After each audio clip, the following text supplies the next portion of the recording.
जिम्मेदारी क्यों लेगी? अभी तो सरकार देखो ना, अभी मैं सुबह अखबार में पढ़ रहा था, एक महामंडलेश्वर साहब की गाड़ी से कुचल करके 5 आदमी और मार दिए गए, वहाँ आग लग गई, वहाँ पर ये 5 आदमी और मार दिए गए। अभी वहाँ का वर्तमान का नज़ारा यह है श्रीमान जी कि महाकुंभ जहाँ लगा था उसके आसपास 20-20 किलोमीटर तक लोग जाम में फंसे हुए हैं, लोग वहाँ से भाग रहे हैं, उनके पास खाने के साधन नहीं है, छोटे छोटे बच्चे भूख से तड़फ रहे हैं, बुजुर्ग लोग जो है उनको दवाई गोली का इंतजाम नहीं है। सरकार पूरी तरीके से फेलियर है। और मैं फिर कह रहा हूँ कि जब इस देश के अंदर, आप इतिहास उठा करके देख लीजिए, इस देश के अंदर सबसे ज़्यादा हत्याएं धर्म के नाम पर हुई हैं।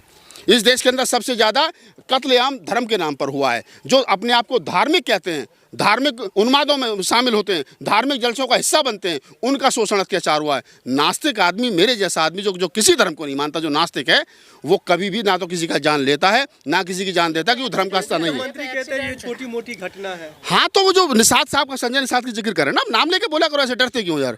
संजय निषाद साहब जो कह रहे हैं कि ये छोटी मोटी घटना है, तो उनका बेटा है, उनकी बेटी है, उनके परिवार का कोई मरता तो फिर मैं पूछता कि घटना छोटी है या बड़ी है, तब उनको पता चलता कि मरने वाले के परिवार में क्या बीतता है। ये कहते हैं कि छोटी मोटी घटनाएं, घटना तो उतनी बड़ी है श्रीमान जी। बेशक मैंने कहा कि मरने वालों के प्रति मेरी कोई सिंपैथी नहीं है, मेरी कोई संवेदना नहीं है, मुझे कोई दुख नहीं है, लेकिन आप अंदर से देखिए, मैंने ये बात इसलिए कही स्टार्टिंग में कि ताकि लोगों को पता चल सके कि धर्म के नाम पर इकट्ठा होना बंद हो जाइए, तुम्हारा कत्लेआम बंद हो जाएगा, तुम्हारी मौतें बंद हो जाएंगी, तुम्हारा शोषण अत्याचार बंद हो जाएगा। इसलिए मैंने कही, लेकिन दुख मुझको भी है।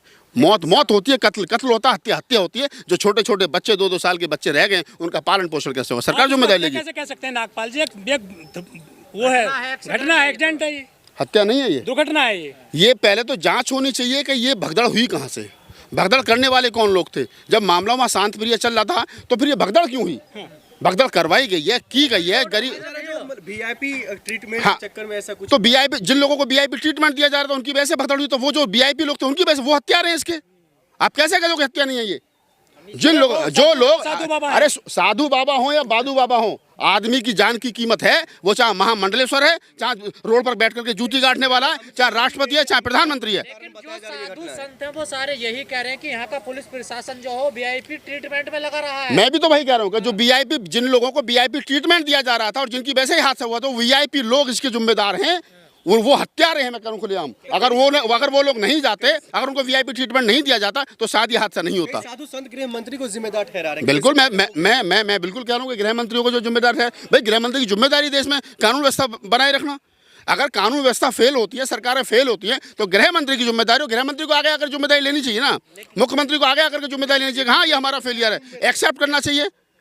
अरे भाई, महाकुंभ में थे, गंगा में डुबकी लगा लेने से इस देश का शोषण अत्याचार, इस देश की गरीबी नहीं मिटेगी। गरीबी मिटाने के लिए, शोषण अत्याचार मिटाने के लिए, लोगों में सद्भावना लाने के लिए सरकारों को काम करना पड़ेगा। मीडिया प्रशासन कह रहा है कि अफवाहों पर ध्यान न दें, स्थिति कंट्रोल में है। कहाँ कंट्रोल में है?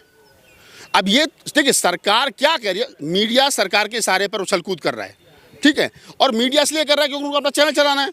तो मीडिया जो कर रहा है वो कर रहा है जो सरकार करवा रही है। तो सरकार क्या है कि सरकार अपने फेलियर को छुपा रही है, सरकार अपनी नाकामी को छुपा रही है। योगी सरकार अपनी नाकामी को छुपा रही है। योगी सरकार इसमें 100% फेल हुई है। गृह मंत्रालय फेल हुआ है, उनकी जो एजेंसियां हैं वो फेल हुई हैं। जिनको चाहिए था कि वो पहले से इस बात की पूरी नज़र बना करके रखते कि इस प्रकार का कोई हादसा तो नहीं हो जाएगा, उनकी तैयारियां क्या थी। लेकिन नागपाल जी, सरकार ने आप सारे जो वीआईपी पास थे सब रद्द कर दिए, अब कोई वीआईपी पास कुछ नहीं चलेगा। आप देखिए, नहीं तो ये विचारणीय प्रश्न ना। अब तक तो कह रहे थे कि जो कुंभ में नहीं आएगा उसके पाप नहीं धुलेंगे, अब वहाँ पर ये हादसा होगा जो करेंगे, अब आओ मत।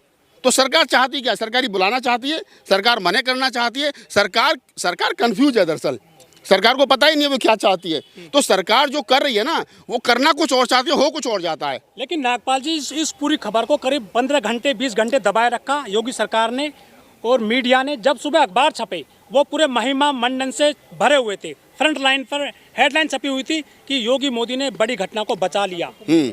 मैं पहले इसका जवाब दे चुका हूं कि सरकार जो, देखिए, चाहे तो प्रिंट मीडिया है, चाहे इलेक्ट्रॉनिक मीडिया है, चाहे पत्रिका हैं, जो भी हैं वो सरकार को बचाने का काम कर रही है। जबकि पत्रकारों का और पत्रिकाओं का ये उद्देश्य होना चाहिए कि वो सरकार की खामियों पर मुखर होकर के बोले। सरकार की खामियों पर अगर मुखर होकर के नहीं बोला जा रहा है तो ये कहीं ना कहीं सरकार के फेलियर को बचाने की कोशिश की जा रही है।